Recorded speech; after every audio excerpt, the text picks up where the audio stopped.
ఏ పప్పు ఉండేది కుక్కర్ నా పేరే కూపర్. ఇక ఇట్లానే జబర్దస్త్ ఉడకబెట్టిన వాళ్ళని గుజరాత్ వాళ్ళని. ఇక నాకు మ్యాచ్ గెలిచినాక 4, 5 అవార్డులు వచ్చినాయి. ఇక అబ్బా నేను అవి ఇంతవరకు ఎప్పుడు చూడలేదు. ఈ ఇనుప సామాన్లు పక్కా అమ్ముకుంటా. ఇక 2 స్టీల్ వచ్చినాయి, 2 ఇత్తడి వచ్చినాయి. జర పైసలు తక్కువ వస్తాయేమో కానీ నాకైతే 2 బీట్ బాల్ కంటే సెట్ అయిపోతాయి ఇక చూసుకుంటాం. కానీ మా పంజాబ్లో జర దరిద్రం గట్టిగా గూసుమానం కట్టింది. ఈ నేను ఏ పాట అయితే నాకు చేతికి తాకిచ్చున్నో పాడగానే అప్పటి నుంచి అందరు ఒడిసబెట్టి వికెట్లు పడ్డాయి. ఇక రప్ప రప్ప పడుతూనే ఉన్నాయి. అయినా లాస్ట్‌లో వాడు వాడు బౌలర్ బాగా కొట్టిండు 6.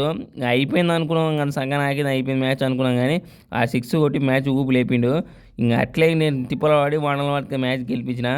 ఇక అన్నకు ఒకటి చెప్తున్నా, అన్న అది అనుకోకుండా తాకింది బాలు. ఇక జర ఏం అవన్నీ మనసులో పెట్టుకోకుండా ఇక నెక్స్ట్ మ్యాచ్ మళ్ళా నన్ను మ్యాచ్‌లో తీసుకో. జర మ్యాన్ ఆఫ్ ది మ్యాచ్ మళ్ళొకటి చేసుకుంటా. 2 బిళ్ళకి పైసలు సెట్ చేసుకుంటా. ఉంటా. Bye bye.